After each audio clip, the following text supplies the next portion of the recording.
पंडित सुंदरलाल शर्मा मुक्त विश्वविद्यालय बिलासपुर छत्तीसगढ़ के अंतर्गत प्री डीएड प्री बीएड प्रवेश परीक्षा 2025 की क्लास में आपका स्वागत है। आज से हम हिंदी व्याकरण पर बात करेंगे, हिंदी ग्रामर पर बात करेंगे, टॉपिक वाइज हम इस पर भी बात करेंगे। भाषा और व्याकरण से जुड़ा हुआ आज हम 30 MCQ सीरीज लेने जा रहे हैं। तो चलिए देर न करते हुए सीधे आज के सेशन की शुरुआत करते हैं। साथ ही नए हैं चैनल से जुड़ेंगे, चैनल को सब्सक्राइब करेंगे। चलिए क्वेश्चन फर्स्ट से शुरू करते हैं। पहला क्वेश्चन है, हिंदी भाषा की लिपि कौन सी है? ए संस्कृत, बी देवनागरी, या ग रोमन, या घ है अपभ्रंश। तो हिंदी भाषा की जो लिपि है वो कौन सी लिपि है? देवनागरी लिपि है। चलिए नेक्स्ट क्वेश्चन पर बात करते हैं। क्वेश्चन नंबर दूसरा है, दूसरा प्रश्न, हिंदी भाषा की बोलियां हैं।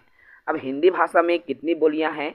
क 15, ख 25, ग 18 या घ 22। तो हिंदी भाषा में कुल 18 प्रकार की जो है हिंदी भाषा की बोलियां हैं।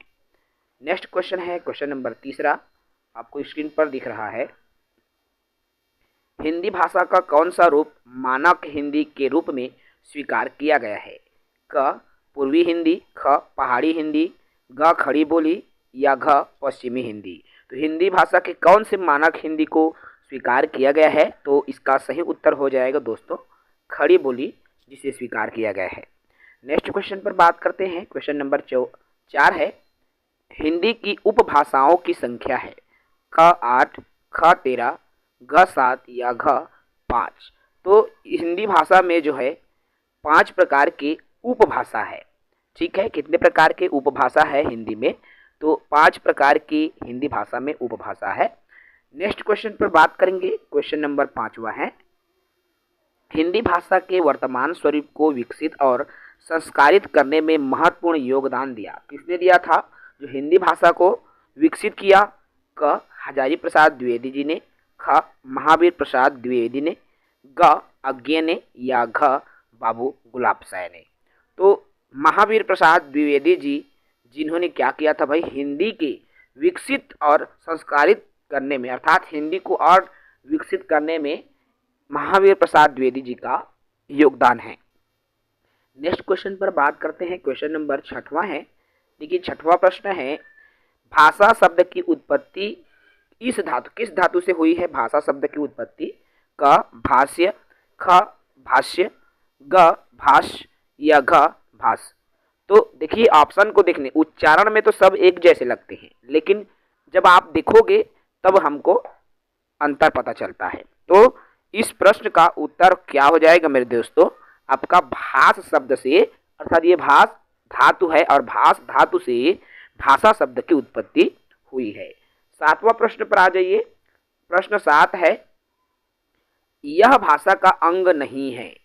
कौन है जो भाषा के अंग नहीं है? क शब्द, ख ध्वनि, ग वाक्य, या घ लेख। तो इनमें से देखिए लेख जो है, लिखना भाषा का अंग नहीं है। शब्द, वाक्य, ध्वनि ये सभी भाषा का हिस्सा है, भाषा का अंग है। प्रश्न क्रमांक 7वां में आ जाइए, 8वां में आ जाइए, 7वां हो गया। भाषा की मूलभूत इकाई कौन सी है? ये महत्वपूर्ण प्रश्न है। तो भाषा की मूलभूत इकाई क शब्द, ख ध्वनि चिन्ह, ग भाषा, या घ वाक्य। तो भाषा के मूलभूत इकाई को क्या कहा जाता है? ध्वनि चिन्ह कहा जाता है। मोस्ट इंपॉर्टेंट है, इसको याद रखेंगे। नेक्स्ट क्वेश्चन पर बात करेंगे। क्वेश्चन नंबर 9 है, भाषा का निर्माण इनके संयोग से। तो भाषा का निर्माण किनके संयोग से होता है? क शब्द के संयोग से, ख विचार, ग ध्वनि चिन्ह, या घ वाक्य। तो भाषा का जो निर्माण है वो किसके संयोग से होता है? ध्वनि चिन्हों के संयोग से होता है। बहुत सारी ध्वनियाँ आपस में जब जुड़ता है तब भाषा बनता है। ठीक है, चलिए नेक्स्ट क्वेश्चन पर बात करेंगे। क्वेश्चन नंबर हमारा 10वां है और 10वां प्रश्न है, आधुनिक भारतीय भाषाओं का विकास किस भाषा के रूप में हुआ था या किस भाषा से हुआ था? क सौरसैनी, ख मागधी, ग प्राकृत, या घ अपभ्रंश। तो आधुनिक भारतीय भाषाओं का विकास किस भाषा के रूप में या किस भाषा से हुआ था? तो अपभ्रंश भाषा से इसका जो विकास है हुआ था। नेक्स्ट क्वेश्चन पर बात करेंगे। क्वेश्चन नंबर 11वां है, देवनागरी लिपि का विकास किस लिपि से हुआ? देवनागरी लिपि का विकास किस लिपि से हुआ? क ब्राह्मी लिपि, ख खरोष्ठी, ग सिंधु या घ अपभ्रंश लिपि। तो 11 का उत्तर हो जाएगा ब्राह्मी लिपि। ठीक है, देवनागरी लिपि का विकास ब्राह्मी लिपि से हुआ था, याद रखेंगे, मोस्ट इंपॉर्टेंट क्वेश्चन है। चलिए नेक्स्ट क्वेश्चन पर बात करता हूँ। मानक हिंदी में पश्चिमी हिंदी की किन मूल ध्वनियों का या किन ध्वनियों का लोप हो गया है? मानक हिंदी की बात हो रही है यहाँ पर। ठीक है, पश्चिमी हिंदी की कौन सी ध्वनि लोप हो गया है? क द्वितीय, ख मूल, ग एकल या घ संयुक्त। तो उत्तर हो जाएगा जो द्वितीय ध्वनि है उसका क्या हो गया है? पश्चिमी हिंदी में द्वितीय ध्वनि का लोप हो गया है। चलिए क्वेश्चन नंबर 13 देखिए। 13 नंबर के प्रश्न है, व्याकरण और वर्तनी की दृष्टि से शुद्ध भाषा क्या कहलाती है? ए साहित्यिक भाषा, ख प्रांजल भाषा, ग व्याकरणिक भाषा या घ मानक भाषा। तो कौन सी भाषा कहलाती है जो व्याकरणिक दृष्टिकोण से जो शुद्ध होता है, जिसको हम मानक भाषा या मानकीकृत भाषा के नाम से जानते हैं? ठीक है, चलिए प्रश्न क्रमांक 14 देखिए। आज संचार माध्यमों में हिंदी भाषा के किस रूप का प्रयोग होता है? जो आजकल न्यूज़पेपर इत्यादि जो आजकल समाचार पत्र पत्रिकाएं छप रहे हैं, तो किस हिंदी के कौन सी भाषा के रूप में ये छपते हैं? तो क टकसाली भाषा। देखिए अलग अलग ऑप्शन है, क टकसाली भाषा, ख है पश्चिमी, ग मानक या घ आम फहम। तो किस भाषा के रूप में आजकल छपता है? तो ये मानक भाषा के रूप में आजकल जो संचार माध्यम की जो लैंग्वेज है वो छपती है। चलिए प्रश्न क्रमांक 15 देखिए। अंगा का उच्चारण स्थान होता है, अंगा का उच्चारण स्थान क्या होता है? क नासिक्य, ख कंठोष्ठ्य, ग मूर्धन्य या घ कंठ तालव्य। तो इसका उत्तर हो जाएगा नासिक्य। देखो ग ग जब हम अंगा, अब जैसे हम गंगा बोल रहे हैं, मान लीजिए गंगा, तो गंग नाक को दबा के रखिए, एक झनझनाहट उत्पन्न होती है। इससे ये पता चल रहा है कि इसका उच्चारण कहाँ से हो रहा है? नासिका से या नाक से हो रहा है। ठीक है, चलिए नेक्स्ट क्वेश्चन की बात करें। क्वेश्चन नंबर 16 है, देखिए संघ की भाषा हिंदी और लिपि देवनागरी होगी, यह संविधान की किस धारा में लिखा गया है? भाषा को लेकर संविधान में जिक्र किया गया है। 1900 क है 372, ख 343, ग 243 या घ 350। तो किस में लिखा हुआ है? तो ये जो है संविधान के 343 इसमें लिखा गया है, 343 की धारा में लिखा गया है कि संघ की भाषा हिंदी, मातृभाषा नहीं कहा गया है, याद रखना। चलिए हिंदी दिवस कब मनाया जाता है? प्रश्न क्रमांक 17 देखिए। हिंदी दिवस इस तिथि को मनाया जाता है, क 14 नवंबर, ख 14 दिसंबर, ग 14 अगस्त या घ 14 सितंबर। तो हिंदी दिवस कब मनाया जाता है? तो साथियों हिंदी 14 सितंबर को हिंदी दिवस के रूप में मनाया जाता है। नेक्स्ट क्वेश्चन पर बात करूं, प्रश्न क्रमांक 18वां है, हिंदी भाषा को राजभाषा के रूप में कब स्वीकार किया गया था? क 14 अगस्त 1950, ख 14 सितंबर 1948, घ 14 सितंबर 1949 या घ 14 नवंबर 1949। तो इसका उत्तर क्या हो जाएगा मेरे दोस्तों? इसका उत्तर जो है 14 सितंबर 1949 हो जाएगा। इसलिए हिंदी दिवस के रूप में 14 सितंबर को ही मनाया जाता है। चलिए नेक्स्ट क्वेश्चन पर बात कर लेता हूँ। क्वेश्चन नंबर 19वां है, कुल कितने भारतीय राज्यों की राजभाषा हिंदी है? हमारे देश में जितने भी राज्य हैं, तो कितने राज्यों की जो भाषा है वो हिंदी है? तो देखिए दोस्तों, क है 10, ख 8, ग 15 या घ 12। तो कितने राज्यों की जो राजभाषा है हिंदी है? तो साथियों जितने राज्य हैं उन राज्यों की संख्या टोटल 10 है, जिनकी राजभाषा क्या है भाई? हिंदी है। 20वां प्रश्न देखिए, अपभ्रंश भाषा का विकास इससे हुआ है। अपभ्रंश भाषा का विकास किससे हुआ है मेरे दोस्तों? क ब्राह्मी से, ख लोकभाषा, ग प्राकृत या घ संस्कृत। तो अपभ्रंश का विकास प्राकृत भाषा से हुआ है। ठीक है, चलिए नेक्स्ट क्वेश्चन पर बात करेंगे। क्वेश्चन नंबर 21 है, भारत में हिंदी भाषी राज्य है। अब हिंदी भाषा बोलने वाले राज्यों की संख्या कितने हैं? तो देखिए अभी जैसे हमने क्वेश्चंस का आंसर अभी लिया कि कुल कितने राज्यों की राजभाषा हिंदी है, तो यहाँ पर वही उत्तर आ जाएगा। ठीक है, चलिए नेक्स्ट क्वेश्चन पर बात करेंगे। क्वेश्चन नंबर हमारा 22वां है, और इस देश में हिंदी भाषा का प्रयोग लिखने व बोलने में किया जाता है। इस देश में, कौन से देश में हिंदी भाषा का प्रयोग लिखने और बोलने के लिए किया जाता है?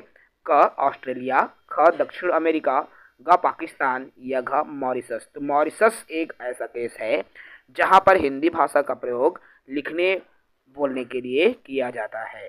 चलिए क्वेश्चन नंबर 23वां है और 23वां नंबर के प्रश्न है, संविधान के किस भाग में हिंदी को भारत की राजभाषा कहा गया है? भाग 15, ख भाग 17, ग भाग 34 या घ भाग 5। तो किसमें कहा गया है दोस्तों? भाग 17 ख में हिंदी को भारत की राजभाषा कहा गया है। नेक्स्ट क्वेश्चन बात करें, क्वेश्चन नंबर 24 है, आपकी स्क्रीन पर दिख रहा है। हिंदी के वर्ण हैं क से लेकर ह तक, ख क से लेकर अंगा तक, ग अ से लेकर ह तक या घ क से लेकर ज्ञ तक। तो भाई जो भी साथी पढ़े हैं लिखे हैं वो जान रहे हैं हिंदी में अक्षर ज्ञ पूरा ज्ञ तक आता है और ये व्यंजन के रूप में है। हमारे ऑप्शन में ये दिख रहा है, इसलिए ठीक है ये आ जाएगा यहाँ पर ये और ये। तो अगर मैं मूल रूप से कहूँ तो मूल रूप से हमारा उत्तर अ से ह तक आएगा, ठीक है। और बाकी जो अक्षर त ज्ञ ये जो है तीनों तो संयुक्त है ना, अक्षर त्र त और र से बना है त्र, तो ये संयुक्त है, तो हम सही आंसर के रूप में इसको लेंगे, ठीक है। चलिए नेक्स्ट क्वेश्चन पर बात करें, क्वेश्चन नंबर 25वां है। हिंदी वर्णमाला में अयोगवाह की संख्या है। अब अयोगवाह की संख्या कितनी है? क 4, ख 3, ग 2 या घ 6। तो अयोगवाह की जो संख्या है वह 3 प्रकार के अयोगवाह है, ठीक है। चलिए नेक्स्ट क्वेश्चन की बात करूं, राष्ट्रभाषा कहलाती है। अब किसको राष्ट्रभाषा कहेंगे? तो किसे राष्ट्रभाषा कहा जाता है? तो ऐसे भाषा जिसको अधिकांश लोग बोलते हैं वो भाषा राष्ट्रभाषा है। मतलब बहुसंख्यक देशवासियों द्वारा बोले जाने वाली जो भाषा है वो कहलाएगा राष्ट्रभाषा, या क्या कहेंगे, घ वाले ऑप्शन को सही उत्तर लेंगे, ठीक है। चलिए क्वेश्चन नंबर 27 देखिए, 27 है, वर्तमान में लगभग कितने लोग हिंदी भाषा का प्रयोग करते हैं? अगर पॉपुलेशन की दृष्टिकोण से देखें तब तो क 40 करोड़, ख 15 करोड़, ग 20 करोड़ या घ 60 करोड़। तो वर्तमान परिप्रेक्ष्य में 60 करोड़ जो लोग हैं हिंदी भाषा का प्रयोग करते हैं, ठीक है। चलिए क्वेश्चन नंबर 28 पर आ जाते हैं। प्रश्न 28वां है, हिंदी वर्णमाला में वर्णों की कुल संख्या। अब वर्णों की कुल संख्या कितनी होगी? क 52, ख 48, ग 50 या घ 36। तो हिंदी वर्णमाला में 50, देखिए इसमें 52 टोटल वर्णों की जो संख्या है 52 वर्ण है, ठीक है। कितने वर्ण है भाई? 52 वर्ण है, ठीक है। चलिए नेक्स्ट क्वेश्चन पर बात करेंगे, क्वेश्चन नंबर 29 है, हिंदी वर्णमाला में स्वरों की संख्या कितनी है? तो हिंदी वर्णमाला में कुल 11 प्रकार के स्वर हैं और इसमें जो अयोगवाह है, ठीक है, या फिर 11 प्रकार के स्वर और इसमें से 2 और जब जोड़ दें तो स्वरों की जो संख्या है अंग और आहा जोड़ देने से ये 13 हो जाता है, ठीक है। फिलहाल 11 मुख्य है, अगर यहाँ पर 13 भी ऑप्शन रहता, 11 और 13, तो हमको 13 ऑप्शन को सही करना पड़ता, ठीक है। चलिए नेक्स्ट अंतिम क्वेश्चन है आज की सीरीज का, 30वां नंबर का, खड़ी बोली हिंदी किस हिंदी की है? अब खड़ी बोली कौन सी हिंदी के अंदर आता है? तो पूर्वी हिंदी, बिहारी, पश्चिमी या पहाड़ी। तो पश्चिमी हिंदी के अंदर हमारा जो खड़ी बोली है वो आता है। तो ये तो रहा मेरे दोस्तों 30 इम्पॉर्टेंट MCQ, और ये जो है भाषा एवं व्याकरण से रिलेटेड है। अब मैं जो नेक्स्ट हमारा MCQ चलेगा वो वर्तनी शुद्धि पर आधारित रहेगा, जिसमें हम कुछ ऐसे शब्द जो कि त्रुटि होती है और इससे रिलेटेड क्वेश्चन आपके पूछे जाते हैं, तो इस पर भी हम बात करेंगे। तो जो साथी नए हैं चैनल से जुड़ जाइए। पंडित सुंदरलाल शर्मा की कंटिन्यू तैयारी आपकी हो रही है हमारे YouTube चैनल के माध्यम से। जय हिंद, वंदे मातरम।